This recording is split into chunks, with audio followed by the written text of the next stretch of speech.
తెలుగు రాష్ట్రాల్లో అతిపెద్ద lift manufacturer lifts dealership కూడా ఇవ్వబడును. మెగా వర్సెస్ అల్లు ఈ వివాదం ముగిసిపోతుందని అభిమానులు ఆశగా చూస్తున్న సమయంలో మరో బాంబ్ పేల్చారు రామ్ చరణ్. ఇన్స్టాలో బన్నీని అన్ఫాలో చేసి మెగా ఫైట్ షురూ చేశారు.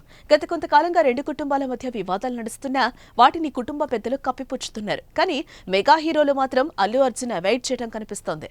ఏపీ ఎన్నికల సమయంలో పవన్ కళ్యాణ్ తరపున పిఠాపురం ప్రచారానికి పోని అల్లు అర్జున్ తన వైసీపీ అభ్యర్థి కోసం నంద్యాల వెళ్లి ప్రచారం చేశారు.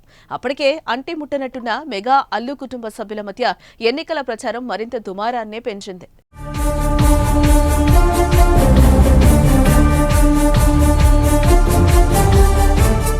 ఏపీ ఎన్నికల్లో వైసీపీ అభ్యర్థి శిల్పారవికి మద్దతుగా అల్లు అర్జున్ నంద్యాల వెళ్లడం తర్వాత జరిగిన పరిణామాల నేపథ్యంలో సుప్రీం హీరో సాయి ధరమ్ తేజ్ అప్పుడే బన్నీని ఇన్స్టాలో అన్ఫాలో చేశాడు. తర్వాత దేశవ్యాప్తంగా నిర్వహించిన పుష్ప ప్రచారంలోనే మెగా కార్డ్ వాడలేదు బన్నీ.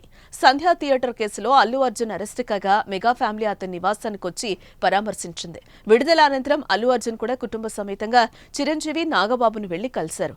దేశవ్యాప్తంగా దుమారం రేపిన ఈ ఇష్యూపై రామ్ చరణ్ మాత్రం ఎక్కడా నోరు మెదపలేదు.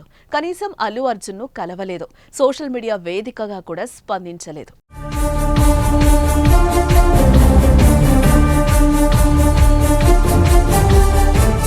అప్పుడే రకరకాల వార్తలు వచ్చాయి. మెగా అల్లు మధ్య వివాదానికి బన్నీ రామ్ చరణ్ మధ్య మనస్పర్ధలే కారణమని అంతా భావించారు. ఇటీవల తండేల్ మూవీ కార్యక్రమంలో కూడా అల్లు అర్జున్ గేమ్ చేంజర్ సినిమాను ఉద్దేశించి అల్లు అరవింద్ నెగిటివ్ కామెంట్స్ చేశారు.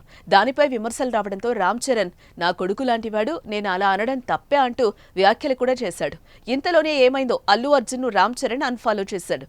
అల్లు శిరీష్ తో సహా మెగా హీరోలందరినీ ఫాలో అవుతున్న రామ్ చరణ్ బన్నీని మాత్రం అన్ఫాలో కొట్టాడు.